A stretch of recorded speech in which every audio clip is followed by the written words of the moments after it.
नमस्कार मित्रांनो, सर्वांचं स्वागत आहे आपल्या आजच्या व्हिडिओमध्ये. मित्रांनो, काही महत्त्वाचे अपडेट तुम्हाला आजच्या व्हिडिओमध्ये द्यायचे आहेत.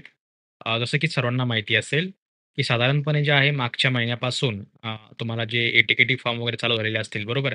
तर तुम्ही त्याचा फॉर्म वगैरे जर आतापर्यंत भरला नसेल, तर कृपया आपण तो फॉर्म वगैरे भरून घ्यावा.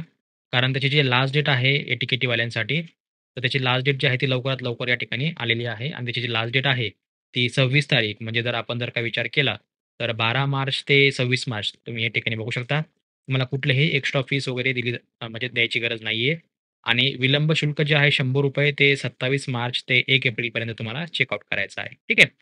आणि विशेष विलंब जे आहे ते आहे 2 एप्रिल ते 6 एप्रिल बरोबर.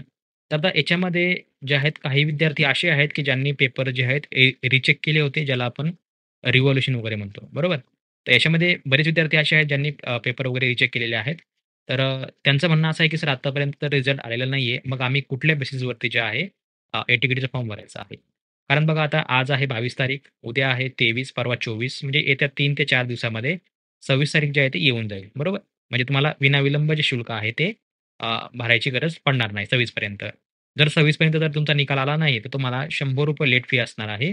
बरोबर 27 मार्च ते 1 एप्रिलपर्यंत तुम्हाला ₹100 विनाविलंब फी आहे. तरी जर तुमचा निकाल आला नाही, तर तुम्हाला जे आहे विशेष विलंब शुल्कासह जे आहे ₹500 सह तुम्हाला जे आहे या ठिकाणी 2 एप्रिल ते 6 एप्रिल म्हणजे फक्त 4 दिवस तुम्हाला जे आहे ₹500 लेट फी करून तुम्हाला डेट वाढवून दिलेली आहे. ठीक आहे. बघा इथे या ठिकाणी जे आहे आणि जे आहे विलंब जे शुल्क या ठिकाणी ऑलरेडी अडकलेलं आहे. तर याचा अर्थ असा होतो, की हे जे टाईमलाईन आहे ही फायनल आहे. त्यामुळे तुम्हाला 12 एप्रिल ते 6 एप्रिल सॉरी 12 मार्च ते 6 एप्रिल ह्या हे जे काही कालखंड असेल, ठीक आहे, 3 आठवड्यांचा. तर याच्यामध्ये तुम्हाला जे आहे तुमची प्रोसेस पूर्ण करायची आहे. आणि राहिला विषय, की असे विद्यार्थी असतील ज्यांनी पेपर रिजेक्ट केला असेल, ज्या कोणाचा 2-3 मार्कांनी पेपर राहिला असेल किंवा कोणाचा 4-5 मार्कांनी राहिला असेल किंवा कोणी असं असेल ज्यांना मार्क कमी पडले असतील. तर अशा विद्यार्थ्यांनी काय करायचं बघा, तर तुम्ही जर का ऑफिशियल वेबसाईटवरती गेले वाय-सी-एमच्या, तुम्हाला माहिती असेल ऑफिशियल वेबसाईट ycmu.digitaluniversity.ac ही ऑफिशियल वेबसाईट आहे. या ठिकाणी तुम्ही ज्यावेळेस येता, तुम्हाला बघा या ठिकाणी वरती जे आहे, रिझल्ट टॅबवर तुम्हाला या ठिकाणी मिळेल. तर हे जे आपला मेन मेनू बार आहे जो आहे वाय-सी-एमच्या, तर जो मेनू बार आहे यामध्ये बघा तुम्हाला रिझल्टचं ऑप्शन दिसेल. या रिझल्टच्या ऑप्शनवर क्लिक करायचं आहे. डिसेंबर 2024 जानेवारी 2025 यावर तुम्हाला क्लिक करायचं आहे. यावर तुम्ही आले, की तुम्हाला बघा या ठिकाणी वरती अपडेट वगैरे दिसेल. जसं की तुम्ही बघू शकता, की आजची लेटेस्ट अपडेट आहे 22 मार्च दुपारी म्हणजे संध्याकाळी 5:56 म्हणजे थोडक्यात काय तर 6 वाजता. दुपारी 6 वाजता, संध्याकाळी 6 वाजता या ठिकाणी अपडेट आलेली आहे. ही कालची पी-डी-एफ आहे. बरोबर. जानेवारी 2025 exam event resolution result lot 1 date 21 मार्च 2025 म्हणजे ही कालची पी-डी-एफ आहे आणि जानेवारी 2025 exam event revolution result lot 2 date 22 मार्च 2025 म्हणजे ही आजची पी-डी-एफ आहे. बरोबर.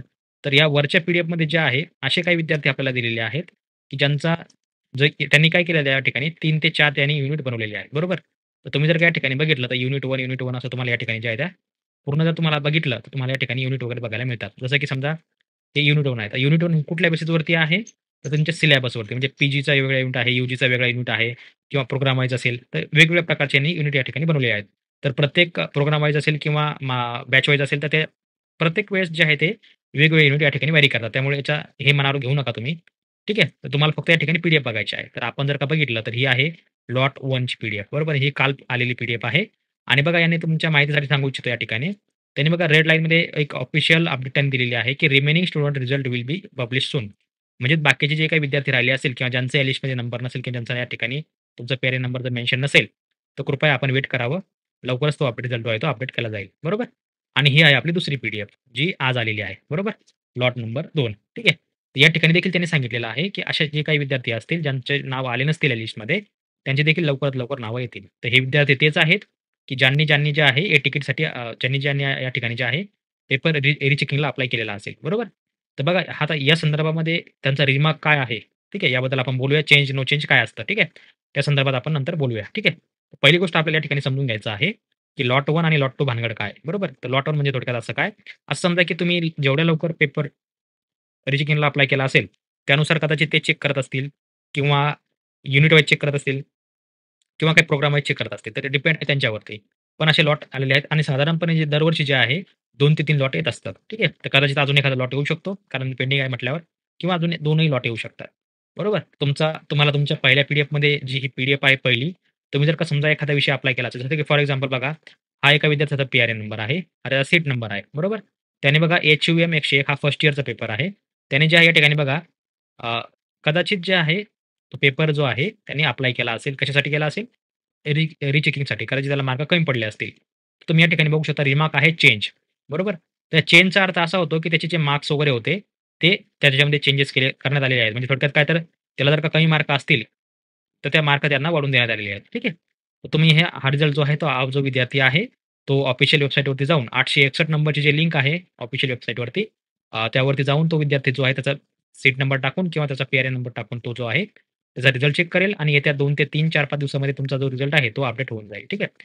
यांनी फक्त या ठिकाणी फक्त एक पी-डी-एफ शेअर केलेली आहे रिव्होल्यूशन संदर्भात. तर बाकीचा जो रिझल्ट आहे तो लवकरच अपडेट होईल कारण त्याला टाईम लागेल. ओके. तर ज्यांच्या विद्यार्थ्यांच्या रिमार्कमध्ये चेंज असेल, तर चेंज म्हणजे आता तुमच्या मार्कामध्ये चेंजेस झालेले आहेत आणि ज्या विद्यार्थ्यांना नो चेंज दिसत असेल, त्याचा अर्थ असा होतो, की तुमचे मार्क वाढलेले नाहीयेत. ठीक आहे. तुम्ही ए-टी-के-टीला फॉर्म भरू शकता जर तुमचा विषय बॅकला असेल तर. आणि ज्यांचा चेंजचा ऑप्शन आला असेल, तर त्यांनी कृपया वेट करा. जोपर्यंत तुमचा ओरिजिनल रिझल्ट अपडेट होत नाही, तोपर्यंत आपण काहीच करायचं नाहीये. ठीक आहे. तर अशा प्रकारची पी-डी-एफ 1 आहे आणि ही पी-डी-एफ 2 आहे. तर दोन्ही पी-डी-एफच्या लिंक तुम्हाला खाली व्हिडिओ डिस्क्रिप्शनला दिलेल्या आहेत. त्यावरून तुम्ही चेकआउट करू शकता. ठीक आहे. बाकी बघा या ठिकाणी तुम्हाला जे आहे, या अपडेट वगैरे तुम्हाला या ठिकाणी मिळतीलच. तर याच्यामध्ये बघा अजून जे सॉरी काय म्हणतो आपण त्याला, जे तुमचं एक्झाम असेल, ठीक आहे. तर या ठिकाणी तुम्हाला बघा, अजून एक अपडेट आली आहे तुम्हाला या ठिकाणी, की जे तुमची एक्झाम होणार आहे बघा लेखी परीक्षा, तर ती 27 मे पासून होणार आहे. या संदर्भात आपण ऑलरेडी एक व्हिडिओ बनवलेला होता लास्ट टाईमचा. तुम्ही तो चेकआउट करू शकता. त्यामध्ये तुम्हाला संपूर्ण डिटेल वगैरे सांगितलेली आहे. ठीक आहे. जसं की तुम्ही या ठिकाणी बघू शकता, हे आपलं चॅनल आहे.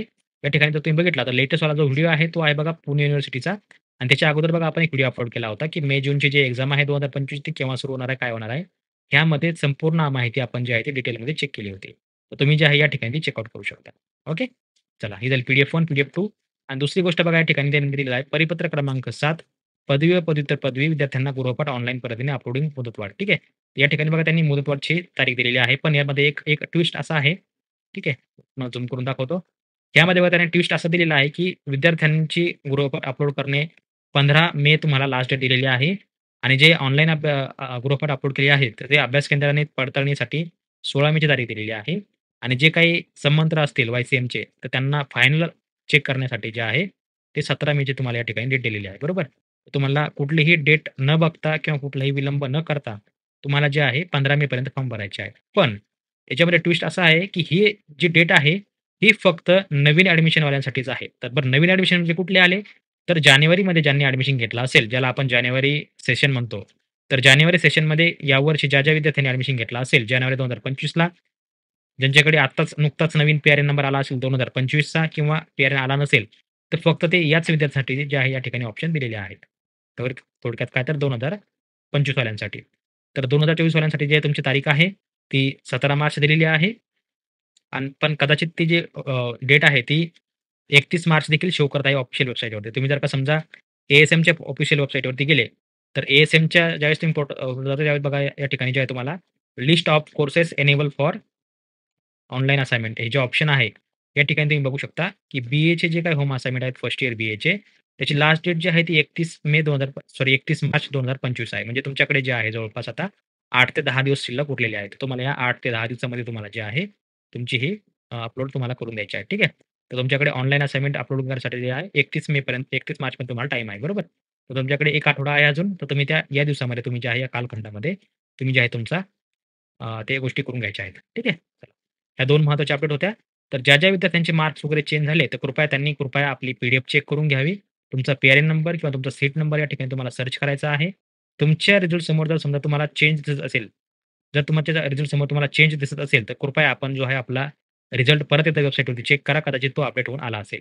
आणि ज्या विद्यार्थ्यांना नो चेंज दिसत असेल, तर कृपया आपण जर तुमचे पेपर बॅकला असेल, तर कृपया आपण ए-टी-के-टीचा फॉर्म भरावा. 26 तारखेपर्यंत तुम्हाला विनाविलंब म्हणजे काय तुम्हाला फ्री ऑफ कॉस्ट तुम्हाला तो फॉर्म भरून मिळेल. फक्त तुम्हाला फी वगैरे द्यावा लागेल. नाहीतर अन्यथा तुम्हाला ₹500 पर्यंत लेट फी लागू शकते. तर याची देखील आपण काळजी करून घ्यायची आहे. ओके. तुमचा सीट नंबर, तुमचा पी-आर-एन नंबर जो काय असेल, तुम्ही या ठिकाणी चेकआउट करून घ्यायचा आहे. तुम्ही दोन्ही पी-डी-एफ चेकआउट करू शकता. आज देखील एक पी-डी-एफ आलेली आहे. कदाचित उद्या संडे आहे, तर परवा एक पी-डी-एफ येऊ शकते किंवा अजून तुम्हाला 2 पी-डी-एफ देखील बघायला मिळू शकतात. कारण या ठिकाणी त्यांनी सांगितलेलं आहे, की remaining students result will be publish soon. ठीक आहे. तुम्ही जर का विचार केला, तर याच्यावरती 72 विद्यार्थी आहेत आणि यावरती जे विद्यार्थी आहेत, ते जवळपास भरपूर आहेत. यावरती जवळपास 400 विद्यार्थी आहेत. त्यामुळे तुम्हाला ह्या गोष्टी चेकआउट करायच्या आहेत. ठीक आहे. कदाचित मला वाटतं ही पी-डी-एफ जी आहे ती फायनल असेल. रिझल्ट लॉट नंबर 1 आणि रिझल्ट लॉट नंबर 2. तर कदाचित ही रिझल्ट फायनल देखील असू शकते. जर कोणाचं नाव मिसिंगला असेल, तर कृपया आपण जे आहे नंतर आपला रिझल्ट चेकआउट करू शकता किंवा अपडेट वगैरे चेकआउट करू शकता. ठीक आहे. तर मित्रांनो, बाकीची संपूर्ण माहिती वगैरे तुम्हाला आपल्या YouTube चॅनलवरती मिळेल. तर कृपया सर्वांनी आपलं YouTube चॅनल सबस्क्राईब करून ठेवावं. ठीक आहे. तुम्हाला नवनवीन अपडेट वगैरे YCMकडनं जेवढ्या काही येतात, त्या ज्या आहेत तुम्हाला या ठिकाणी बघायला मिळतात. ठीक आहे. तर मित्रांनो, तुम्हाला काही समस्या वगैरे असेल, प्रश्न वगैरे असेल, तर कृपया आपण जे आहे आपल्या व्हिडिओ डिस्क्रिप्शनमध्ये दिलेल्या लिंकवर क्लिक करून तुम्ही आपलं ऑफिशियल ॲप्लिकेशन किंवा ऑफिशियल टेलिग्राम किंवा ऑफिशियल Instagram यावर तुम्ही डायरेक्ट कॉन्टॅक्ट करू शकता ॲडमिनसोबत. तुम्हाला काही समस्या वगैरे असेल तर. ठीक आहे.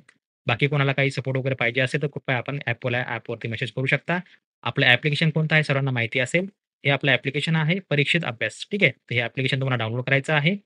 एकदम नॉर्मल आहे. काही अडचण नाही आहे. एकदम बेसिक जे बाकीचे तुमचे ॲप्लिकेशन वगैरे असतात, त्या प्रकारचं ॲप्लिकेशन आहे. तुम्हाला हे इन्स्टॉल वगैरे करायचं आहे. यामध्ये तुम्हाला बऱ्याच गोष्टी शिकायला मिळतील. तर कृपया आपण हे ॲप इन्स्टॉल करावं. त्यामध्ये नवीन अकाउंट तुम्ही रजिस्टर करून बाकीच्या गोष्टी बघू शकता. ठीक आहे. तर मित्रांनो, आशा आहे तुम्हाला व्हिडिओ आवडला असेल. तर कोणाला काही समस्या वगैरे असेल, तर कृपया आपण कमेंट करून विचारू शकता. बाकी तुम्हाला अजून 2-3 व्हिडिओ अपडेट फुल माहितीमध्ये येणार आहेत. आणि विशेष म्हणजे बघा तुम्हाला आज मी या व्हिडिओमध्ये थोडंसं अनाउन्स करतो, की आपल्याला 2 महत्त्वाच्या गोष्टीवरती बोलायचं आहे. मला त्यात नुकत्याच त्या 2 गोष्टी कळालेल्या आहेत. ऑफिशियलच्या आपल्या वेबसाईटवर तुम्ही ज्यावेळेस येता YCMच्या, या ठिकाणी बघा तुम्हाला लास्टला जो टॅब आहे बघा, अपार आयडी किंवा एबीसी आयडी, तर या संदर्भात आपल्याला डिस्कशन करायचं आहे. तसेच बघा या ठिकाणी आपल्याला जे आहे, तुमचं ऑनलाईन जे मार्कशीट वगैरे जे आहे, ते देखील तुम्हाला ऑनलाईन कशाप्रकारे व्हेरिफाय करायची आणि ब्लॉकचेन म्हणजे नक्की काय आहे? ठीक आहे. ब्लॉकचेन मार्फत विद्यार्थ्यांना मार्कशीट कशाप्रकारे मिळते, त्याच्या ऑनलाईन व्हेरिफिकेशन वगैरे कशाप्रकारे करायचे, या ठिकाणी तुम्हाला संपूर्ण अपडेट वगैरे ज्या काय असतील, त्या आपल्याला या व्हिडिओमध्ये त्या गोष्टी डिस्कस करायच्या आहेत. ठीक आहे. पण ते सध्याच नाहीये. त्यावर आपण लवकरच एक व्हिडिओ वगैरे त्यावरती पूर्ण डिटेलमध्ये तो व्हिडिओ लवकरच आपल्या चॅनलवरती येणार आहे. ठीक आहे. तुम्ही जर का बघा या ठिकाणी जर आला, कुठे आला बघा तुम्ही समजा फॉर एक्झाम्पल स्टुडंट कॉर्नरवरती आला. तर स्टुडंट कॉर्नरला तुम्ही ज्यावेळेस लास्टला येता, इथे बघा त्यांनी एक ऑप्शन दिलेला आहे. विद्यापीठाच्या विविध शिक्षणक्रमाच्या माहे डिसेंबर 2022 नंतर उत्तीर्ण झालेल्या विद्यार्थ्यांकरिता डॉक्युमेंट व्हेरिफिकेशनसाठीचे सूचनापत्रक, बरोबर? हे सूचनापत्रक फक्त 2022 नंतर, बरोबर? तर 2022 नंतर ज्या विद्यार्थ्यांना डिग्री सर्टिफिकेट वगैरे मिळालं असेल, तर अशा विद्यार्थ्यांना जे आहे ऑनलाईन तुम्हाला जे आहे तुमच्या डॉक्युमेंट व्हेरिफिकेशन करायचं आहे ब्लॉकचेन मार्फत. ठीक आहे. तर ते कशाप्रकारे असेल, काय असेल, तुम्हाला या ठिकाणी या लिंकवर जाऊन तुम्हाला कशाप्रकारे पेमेंट करायचं, ते पेमेंट नक्की कोणाकडे जाणार, किती जाणार, ते कशासाठी जाणार, ठीक आहे. ऑनलाईन कशाप्रकारे तुम्हाला व्हेरिफाय करायचं, किती वेळ लागतो, इन्स्टंट होतं का, टाईम लागतो, की तास लागतात किंवा दिवस लागतात. ठीक आहे. ते पेमेंट कशाप्रकारे करायचं, या संपूर्ण गोष्टी ज्या आहेत मित्रांनो तुम्हाला एका व्हिडिओमध्ये तुम्हाला मी डिस्कस करून सांगेलच. ठीक आहे. अजून तुम्हाला बघा या ठिकाणी डॉक्युमेंट व्हेरिफिकेशनचं ऑप्शन मिळते. Document verification of marks. पण ही जुनी पद्धत आहे. नवीन जी पद्धत आहे, आता ही जुनी जी पद्धत आहे, ही जुन्या डॉक्युमेंटवाल्यांसाठी असेल. जे विद्यार्थी 2022 च्या अगोदर पास आउट झाले असतील किंवा त्यांच्याकडे डिग्री जी आहे ती 2022 च्या अगोदरची असेल, बरोबर? पण ज्या विद्यार्थ्यांना 2022 नंतर ज्या डिग्री मिळालेल्या आहेत, तर त्यांच्यासाठी जी आहे ही नवीन प्रोसेस असेल. तर यावर देखील डिटेलमध्ये लवकरच व्हिडिओ येईलच. तसेच बघा या ठिकाणी आपल्याला अपार आयडी किंवा एबीसी आयडी. तर एबीसी म्हणजे काय थोडक्यात सर्वांना माहिती असेल अकॅडमिक बँक ऑफ क्रेडिट आणि अपार म्हणजे काय सर्वांना माहिती असेल आणि माहिती असायला पाहिजे automated permanent academic account registry. हे वन टाईम असतो जसा तुमचा आधार नंबर किंवा तुमचा पॅन नंबर असतो. त्या प्रकारचा हा एक एक मोबाईल नंबरसारखा एक नंबर असतो. तो सर्वांना कंपल्सरी केलेला आहे. ठीक आहे. आणि नॅड ज्याला आपण म्हणतो नॅशनल अकॅडमिक डिपॉझिटरी ज्याला आपण एन-ए-डी म्हणतो. ठीक आहे. तर हे जे आहे हे आहे ॲफिलिएटेड आपल्या एम-एच-आर-डी सोबत. आता या बाकीच्या गोष्टी काय आहेत, काय नाहीत यावर आपण डिटेलमध्ये व्हिडिओ बनवणारच आहोत. ठीक आहे. आज फक्त तुम्हाला या गोष्टी सांगितलेल्या आहेत. बाकी तुमच्या मनामध्ये काही शंका वगैरे असेल तर कृपया आपण जे आहे आपल्या व्हिडिओ खाली कमेंट बॉक्स आहे त्यावर तुम्ही समस्या वगैरे आपल्या त्याचे निवारण करण्यासाठी तुम्ही त्या ठिकाणी तुमचे प्रश्न वगैरे विचारू शकता. ठीक आहे. तर मित्रांनो आशा आहे तुम्हाला हा व्हिडिओ आवडला असेल. तर मित्रांनो भेटूया पुढच्या व्हिडिओमध्ये. तोपर्यंत बघत राहा, शिकत राहा. जय हिंद, जय महाराष्ट्र.